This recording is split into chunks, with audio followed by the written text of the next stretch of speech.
Okay. కాబట్టి మీరు non veg సంగతి మాట్లాడారు కాబట్టి మరి మీరు నమ్ముతున్న మనందరం నమ్ముతున్న కాళీ మాతకి సంబంధించి బలి జంతు బలి చేస్తూ ఉంటారు, జంతువుల్ని చంపి బలి ఇస్తూ ఉంటారు.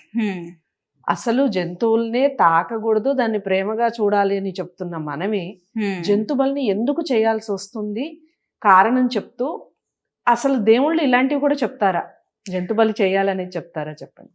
మామూలుగా సృష్టిని సృష్టించిన అమ్మవారు తను సృష్టించిన సృష్టిలో ఏదో ఒక అణువు అంత, ఒక గొర్రె, ఒక మేక, ఒక దున్నపోత అనేది చాలా చిన్న పార్ట్. దాన్ని ఎలా కోరుతుంది?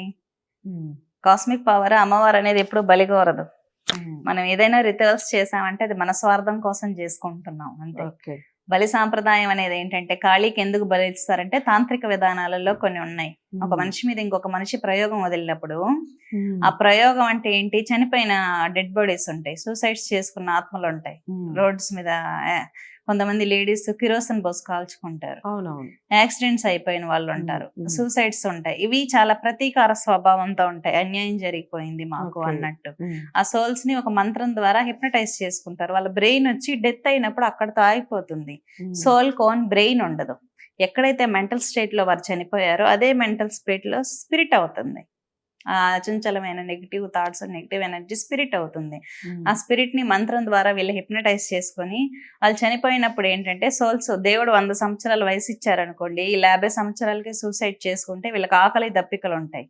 ఆకలి దప్పికలు ఉంటే ఎవరు నీళ్లు తాగలేరు, ఆహారం స్వీకరించలేరు. అటువంటి సోల్స్ కి వీళ్ళు బలిచ్చి బ్లడ్ ఇస్తారనమాట. బలిచ్చి బ్లడ్ ఇవ్వటం ద్వారా ఇవేంటి, ఇంకొకరి మీద అలాంటి ప్రేరణ కలగటమే తప్పు కదా. నిజంగా భగవంతుడు ఎటువంటి బలిని కోరుకోని దేవతలు, ఎటువంటి బలిని కోరుకోని భగవంతుడు ఉన్నప్పుడు ఆత్మహత్యలు చేసుకోవాలన్న ప్రేరణ కలగటమే తప్పు కదా. అక్కడ గైడెన్స్ లేదు కదా. ఓకే. మనిషికి సరైన గైడెన్స్ అనేది ఉన్నప్పుడు, ఒక పాజిటివ్ ఎనర్జీ ఉన్నప్పుడు నెగిటివ్ థాట్స్ కి వెళ్ళరు కదా. ఈ విధంగా హిప్నటైజ్ చేసుకున్న ఆత్మలని ఇంకొకరి మీద ప్రయోగిస్తారన్నమాట. ప్రయోగించకుండా ఆపేది ఎవరు? గ్రామ దేవత. ఒక గ్రామం మీద ఏదైనా ప్రయోగాన్ని వదలాలనుకున్నప్పుడు గ్రామ దేవత అడ్డుపడుతుంది. అడ్డుపడినప్పుడు ఇవి ప్రేతాత్మలు అడుగుతాయి, అయితే నువ్వు ఆహారం పెట్టు అని. అప్పుడు వాటిని శాంతింపజేసి బలిపీఠం దగ్గర అనగదొక్కబడడానికి మాత్రమే గ్రామ దేవతల దగ్గర బలివ్వడం అనేది జరుగుతుంది. ఈ బలి ప్రక్రియ ఏంటంటే భూత ప్రేత పిశాచ గణాలకు మాత్రమే అన్నమాట ఈ బలి ప్రక్రియ. వాటిని సంతృప్తి పరచడం కోసం మాత్రమే బలులు జరుగుతాయి, కానీ అమ్మవారు ఏనాడు బలి అనేది అక్కడ స్వీకరించదు. ఇక్కడ ఏంటంటే అసలైన జ్ఞానం లేకుండా అమ్మవారు బలి స్వీకరించేస్తుంది అని చెప్పి స్టేట్మెంట్స్ ఇచ్చేస్తారు.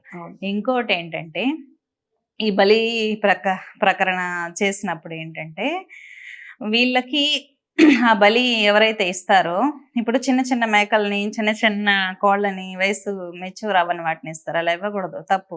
బాగా ఇంకా ప్రకృతికి పనికిరాదు, ఇది రీప్రొడక్షన్ అనేది జరగదు అని చాలా ముసలవాటి ఉంటాయి కదా, వాటిని తీసుకొచ్చి బలి ఇవ్వాలి. కానీ చిన్నపిల్లల్ని వీటిని బలి ఇవ్వడం ద్వారా ఆ కర్మ అనేది ఇతనికి ఖచ్చితంగా వస్తుంది. ఇతను బలిచ్చినందుకు ఇతని పని అవుతుంది అన్నమాట. ఇది బలి విధానం.